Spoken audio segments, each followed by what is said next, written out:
السلام علیکم ورحمۃ اللہ۔ پیارے بھائی انجینئر نذیر صاحب، آپ کی باتوں میں ایک بات یہ کہ لوگوں کے اندر تحقیق کا یا قرآن پاک پڑھنے کا جذبہ پیدا ہو، تو میرے بھائی ہم یہی کر رہے ہیں۔ بہت سارے علماء سوشل میڈیا پر کام پر لگے ہوئے ہیں، اور میں بندہ ناچیز بھی 18 کے قریب گروپ صبح سے لے کر دوپہر تک بغیر وقفے کے کنٹینیو اور جاری رکھے ہوئے ہوں، اور ہماری ہر جگہ ہر شخص ہر مسلمان کے لیے یہی کوشش ہے، وہ کلمہ پڑھنے والا دیوبندی ہے، بریلوی ہے، اہل حدیث ہے، یا جس بھی جو ہے وہ تنظیم کے ساتھ اٹیچ ہے، ہر ایک کو ہماری طرف سے یہی دعوت فکر ہے کہ لوگوں قرآن پاک کی طرف آؤ، قرآن پاک کی طرف آؤ۔ ابھی جیسے ناروے کے متعلق میں نے جواب ریکارڈ کیا تو اس میں بھی یہی رونا رویا اور یہی زور دیا، اللہ واسطے اے مسلمان تو خود قرآن کے پاس آ جا۔ وہ آپ سن لینا۔ تو یہاں تک تو بات یہ ہے میرے بھائی۔ باقی رہ گیا کشمیر کا معاملہ، اور ہمارے وزیر اعظم نے اقوام متحدہ کے فلور پر تقریر کی اور کشمیریوں کو سپورٹ ملی۔ محترم نذیر بھائی، ادب و احترام کے ساتھ اس سپورٹ کا کیا فائدہ؟ 104 دن سے اوپر ہو رہے ہیں، بلکہ اس سے بھی شاید اب تو اوپر ہو گئے ہیں، وہی کرفیو نافذ ہے، وہی ظلم و بربریت کا کھانے کی چیزوں کا۔ ہمارے ملک میں 2 دن کرفیو ہوتا ہے، یہ تو اللہ تعالیٰ بھلا کرے ہماری پاک آرمی کا، مجھے ملک کے باقی حصوں کا نہیں معلوم۔ خود ہمارے ڈیرہ اسماعیل خان شہر میں جناب بڑی بدتر صورتحال ہوتی تھی، بلا ہو آرمی کا کہ جس نے آج ڈیرہ اسماعیل خان کو امن و امان کا گہوارہ بنا دیا۔ ٹارگٹ کلنگ ہے یا قتل و غارت گری ہے یا محرم الحرام کے 10 دنوں میں بے امنی اور بد امنی ہے، صورتحال بہت خوفناک تھی۔ آپ یہ سمجھ لیں کہ محرم کا پہلا عشرہ، پہلے 10 دن تو انتہائی بری صورتحال ہوتی تھی۔ اب یہ ہے کہ اب یعنی اس محرم تک جو گزر چکا، 8 محرم الحرام تک تو ڈیرہ اسماعیل میں پتہ ہی نہیں چلتا کہ آیا کہ محرم ہے بھی کہ کوئی نہیں۔ ٹھیک ہے، تو یہ ہے صورتحال۔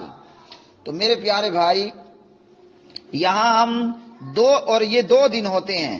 9 محرم الحرام کو بھی 9 محرم الحرام سمجھیے بند ہو جاتا ہے ڈیرہ اسماعیل خان ان شیعوں کی وجہ سے، اور 10 محرم الحرام یہ ہوتا ہے کہ ہم تقریباً آپ سمجھ لیں، بہت لیٹ بھی آپ کو بتا رہا ہوں، تو دوپہر 1 بجے کے بعد میں اپنے موٹر سائیکل پر بوری رکھ کر گٹو رکھ کر اپنی گائے کا چارہ لینے کے لیے بازار نکل جاتا ہوں۔ ہمارے پاس ٹوٹل 1 یا 1.5 دن صورتحال کرفیو کی رہتی ہے، اور وہ 1-1.5 دن میں پریشان ہوتا ہوں کہ میری گائے کا چارہ، حالانکہ ہمارا آٹا، گھی، چاول، چینی سب ہمارے پاس موجود ہوتا ہے، مجھے صرف اپنی 2 گایوں کی فکر ہوتی ہے، اور میں 1-1.5 دن کے کرفیو سے پریشان ہوتا ہوں۔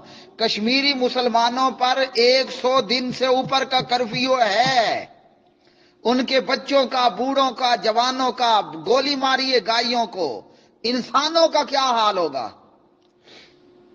تو یہ خان کی تقریر نے کیا فائدہ دیا؟ ہمارے وزیر اعظم نے بڑی جناب تقریر کی، قومیں تقریروں سے جناب وہ زوال سے باہر نہیں آیا کرتی۔ امریکہ کے بقول کہ اسامہ بن لادن نے 9/11 کیا، امریکہ کا اس وقت جو صدر تھا آپ کو یاد ہے، اس نے کھڑے ہو کر امریکہ میں تقریر کی تھی کہ افغانستان پہ حملہ کیا تھا۔ امریکہ نے کہا کہ صدام حسین ایٹم بم بنا رہا ہے۔ کیا امریکہ میں تقریر کی تھی کہ صدام حسین پہ حملہ کیا تھا؟ ٹھیک ہے، وہ کافر ہے، اس کا کرنا غلط ہے، لیکن غیرت مند قومیں ایسا کرتی ہیں اور بے غیرت فقط تقریر کرتے ہیں۔ کافر ہر جگہ پر ظلم کر رہا ہے، امریکہ ظالم ہے، بدماش ہے، جو بھی ہے، یار وہ کم از کم شیطان کے لیے کام تو کرتا ہے نا۔ امریکہ شیطان کا پجاری، وہ بش ہو، اوباما ہو، کلنٹن ہو، اور یہ آپ کا کیا نام ہے، ٹرمپ ہو، ہیں یہ سب شیطان کے پجاری ہیں یار. وہ شیطان کے لیے کوئی پریکٹیکل تو کرتے ہیں کہ شیطان کو صرف تقریروں پر خوش کرتے ہیں. امریکہ نے پورے افغانستان کو آگ کے ساتھ غسل دیا.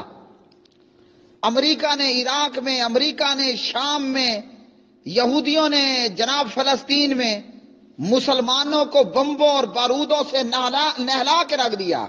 صرف ایک ورلڈ ٹریڈ سینٹر پر حملہ ہوا تھا، امریکہ نے پورا افغانستان ملیا میٹ کر کے رکھ دیا. کیا خیال ہے؟ امریکہ نے صرف تقریر کی تھی، تو تقریر سے تو کبھی مسئلے حل نہیں ہوتے بزرگوں. ہاں، ادھر ہمارے وزیر اعظم اقوام متحدہ میں تقریر کرتے، ادھر ہماری آرمی نریندر مودی پر حملہ کر دیتی.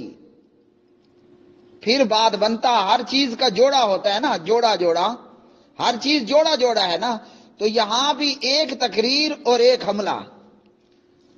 میں نے آپ کو بتایا ڈیرہ اسماعیل خان میں فوج کی کوششوں سے 1.5 دن کا کرفیو ہوتا ہے، اور وہ بھی مشکل بنتا ہے ہمارے لیے.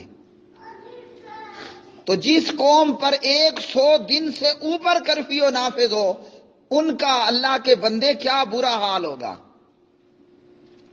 اور میاں محترم انجینئر نذیر صاحب، ایک رات کا آپ کو واقعہ بتاؤں. سردیوں کی رات تھی، اور رات کے 12-1 بجے میری بیٹی کے دانت میں درد ہوا. میں نے کسی چیز کی کوئی پرواہ نہیں کی، موٹر سائیکل نکالا اور گھر سے بہت دور جا کر جنرل ہاسپٹل کے قریب میڈیکل سٹور سے دوائی لے کر آیا. باہر نہ بندہ نہ بندے کی ذات. اور ذرا سوچئے، یہ میری بیٹی تھی، کشمیر کی بیٹی کا کیا حال ہوگا، جس کے دانت میں درد ہے، جس کے پیٹ میں درد ہے، جس کو ڈیلیوری کا مسئلہ ہے، ہاں جی، جس کو ملیریا ہے، جس کو بخار ہے. نہ دوائی ملتی ہے، نہ آپ دوائی لینے کے لیے باہر جا سکتے ہیں، نہ آپ میڈیکل سٹور کھول سکتے ہیں. بلکہ اب تو ہندو حکومت نے کشمیر میں جو مرنے والے ہیں ڈیتھ سرٹیفکیٹ جاری کرنا بھی بند کر دیے. میرے آپ کے دانت میں تھوڑی دیر کے لیے درد ہو ہم تڑپ جاتے ہیں، تو اگر پورے سری نگر میں ایک بیٹی کے دانت میں درد ہو، باہر اس کا بھائی دوائی لینے کے لیے نکل نہیں سکتا. اگر نکل پڑے آگے فوجی بھون ڈالیں گے. وہ دانت کو رو رہی تھی، اب بھائی کو روئے. اور اگر نکل پڑے گا تو باہر کوئی نہ دوائی ہے، نہ دارو ہے، نہ میڈیکل سٹور ہے، نہ ڈاکٹر ہے. تو خان کی تقریر نے کیا دیا ہے کشمیریوں کو؟ غیرت مند قومیں کبھی تقریروں پر نہیں رکتی. غیرت مند قوم وہ ہوتی ہے، وہ چاہے غلط ہے یا صحیح، اس کا ایک اپنا مسئلہ. وہ شیطان کے لیے لڑ رہا ہے یا رحمان کے لیے لڑ رہا ہے. الذین آمنوا یقاتلون فی سبیل اللہ والذین کفروا یقاتلون فی سبیل الطاغوت. لڑنے والا چاہے اللہ کا سپاہی ہے یا شیطان کا چیلا ہے. امریکہ لڑا کہ نہ لڑا؟ کہ ٹرمپ اور اوباما اور مودی اور بش اور کلنٹن یہ صرف مقررین تھے، خطیب شعلہ بیان تھے. تقریروں سے کچھ نہیں ہوتا. آپ نے نہیں دیکھا، میں نے سنا سید علی گیلانی رو رہا ہے، میرا یہ آخری پیغام ہے، شاید کہ میں مر جاؤں. آزاد کشمیر کا وزیر اعظم رو رہا ہے، اور وہ بالکل کہہ رہا ہے تم کب لڑو گے؟ جب آخری کشمیری کے مرنے کی اطلاع آئے گی. آزاد کشمیر کا وزیر اطلاعات رو رہا ہے، اور ہم کہہ رہے ہیں بس ٹھیک ہے جی، ہم اقوام متحدہ میں تقریر کر لی ہے، تو تقریر کا میرے بھائی ہم مربع ڈالیں گے، وزیر اعظم کی تقریر کا اچار ڈالیں گے، آلو کا، گوبر کا، گوبر کہہ گیا، گوبھی کا، گاجر کا اچار ڈالیں گے. ویسے وہ اچار بھی چلو کھانے کے قابل ہوتے ہیں، مجھے تو لگتا ہے یہ گوبر کا، پھوسی کا اچار ڈالے ہوئے ہیں. یہ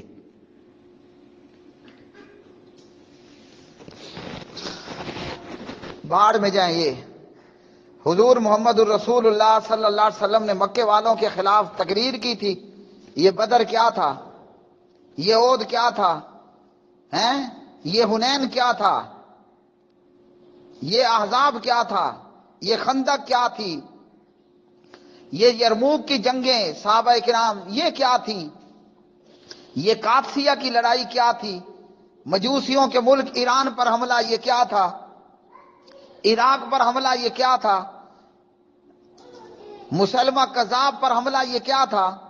اگر تقریروں سے مسئلہ حل ہوتا تو پھر منبر رسول صلی اللہ علیہ وسلم پر مسجد نبوی میں بس عمر ابن خطاب اور ابو بکر صدیق، پیارے نبی کی وفات کے بعد صلی اللہ علیہ وسلم لوگ مرتد ہو گئے، زکوٰۃ دینے سے انکار کر دیا، ابو بکر سے بڑا کوئی خطیب ہوگا؟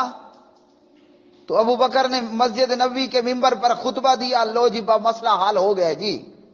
یا مدینے کے کسی چوک میں آدھے گھنٹے کے لیے ایونٹ کر لیا، ابو بکر فوجیں لے کر نکلے، سننے والوں سنو، سننے والوں سنو، سننے والوں سنو، ابو بکر رضی اللہ تعالی عنہ پیدل جا رہے ہیں، اسامہ کی گھوڑے کی، اس کے اونٹ کی لگام پکڑے ہوئے۔ اللہ کی قسم میرا دل ٹھنڈا ہو جاتا، ہاں جی، army chief general Qamar Javed Bajwa گھوڑے پر ہوتا، Imran Ahmed Khan Niazi army chief general Qamar Javed Bajwa کے گھوڑے کی لگام پکڑے ہوتا اور اسے کہتا کود جاؤ مجاہدو کشمیر میں۔ یہ اسلام کی تاریخ ہے، یہ تقریریں اسلام کی تاریخ نہیں ہے، یہ ہے اسلام کی تاریخ۔ اور اس لشکر میں کون ہے؟ اسامہ امیر لشکر ہے، اور اس میں جناب عمر رضی اللہ تعالی عنہ اسامہ کے مامور بن کر ان کی امارت میں جا رہے ہیں۔ اور ماسکر سے، مدینے کے باہر ماسکر تھا، فوج کے لیے پڑاؤ اور ٹریننگ کی جگہ، جناب ابو بکر خلیفہ وقت وہاں آتے ہیں، یہ ہے مدینے کی ریاست۔ اسامہ گھوڑے پر ہے اور جناب اسامہ کے گھوڑے کی لگام ابو بکر صدیق پکڑے ہوئے ہے، اور پتہ کیا کہہ رہے ہیں؟ اگر کوئی زکوٰۃ میں اونٹ کی رسی دیتا تھا، چھوٹی سی چیز اس کے حصے میں زکوٰۃ کی بنتی ہے، اور وہ نہیں دے رہا، میں اس سے لڑوں گا۔ خود مدینہ اندر سے، مدینے کا داخلی معاملہ یہ ہے کہ مدینہ خود خطرات سے دوچار ہے، لیکن جناب ابو بکر صدیق فرماتے ہیں جاؤ مسلمہ کذاب پر بھی حملہ کرو، زکوٰۃ سے انکار کر دینے والوں پر بھی حملہ کرو۔ مطلب کیا ہے؟ مطلب یہ ہے کہ بھلے ہمارا نام و نشان نہ رہے، لیکن گیدڑ کی 100 سالہ زندگی ہو وہ شیر کی 1 دن کی زندگی سے بدتر ہے۔ چلو اور نیچے آ جائیں۔ متحدہ ہندوستان میں مسلمانوں کے ہیرو ٹیپو شہید نے کیا کیا تھا؟ انگریزوں کے خلاف مسجد میں کھڑے ہو کر تقریر کی تھی۔ ٹیپو کو معلوم تھا کہ میری فوجوں میں کذاب اور منافق موجود ہیں، لیکن اس کے باوجود ٹیپو میدان میں مارا گیا، شہید ہوا، اور وہ صرف تقریروں تک نہیں رہا، اس کو پتا تھا کہ غدار ہماری صفوں میں موجود، لیکن اس نے گھر میں رہ کر مرنے سے میدان جہاد میں رہ کر مرنا پسند کیا۔ اور آج اللہ کی قسم قومیں ہمیشہ بہادروں کی عزت کرتی ہیں۔ آپ ہندو سے بھی پوچھ لیں، وہ بھی ٹیپو شہید کو سلام کرے گا، وہ کہے گا کہ یہ آزادی کا جنگجو تھا، یہ ہندوستان کو انگریزوں سے آزاد کرنے والا تھا۔ اور نکمے اور مقرروں اور اس قسم کے لوگوں پر آج کافر بھی تھوکتا ہے، آج کافر بھی ایسے لوگوں پر تھوکتا ہے۔ محمد بن قاسم، حجاج بن یوسف نے راجہ داہر کی قید میں مسلمان لڑکی یا راجہ داہر کا ظلم و ستم محمد بن قاسم کو بھیجنے کی بجائے جہاں اس کا دارالحکومت تھا دمشق میں، شام میں، جہاں میں، وہاں کھڑے ہو کر وہ فقط تقریر کر لیتا۔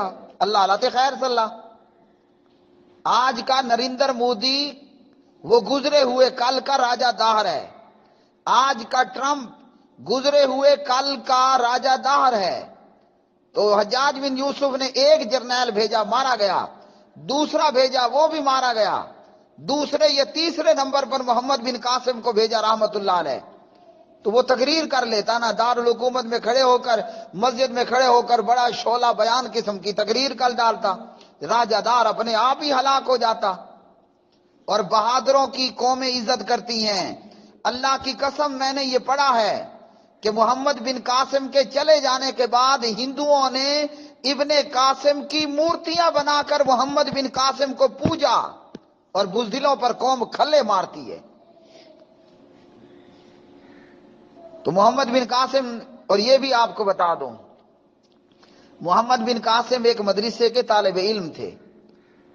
تو عمران خان کو کیا خاک تقریر آئے گی، جو تقریر محمد بن قاسم کو آتی، وہ حجاج بن یوسف کو کہہ دیتا نا کہ بھائی کیا فوجیں اتنی دور لے کر جانی، کہاں ہم عرب اور کہاں ملتان اور کہاں جناب سندھ، بس ادھر ہی کھڑے ہو کر میں خطبہ دے دیتا ہوں، تقریر کر لیتا ہوں، راجہ دار کل مر جائے گا۔ یہ ہماری اسلام کی تاریخ ہے اللہ کے بندے، میں دوپہر تک بولتا رہوں ختم نہیں ہوگی، اور پوری قوم خوش ہے۔ وزیر اعظم نے تقریر بڑی چنگی اور اچھی کر لی ہے، وہ خاک میں ڈالیں اس تقریر کو، اچار بنا کر کھائیں، مربع بنا کر کھائیں، یا چارہ بنا کر ہم جانوروں کو کھلائیں۔ کشمیری تو اسی طرح پیٹ رہے ہیں، مر رہے ہیں، بھوک سے، دوائیوں سے، ہر چیز سے۔ وہ مر گئے، ان کے جانور مر گئے۔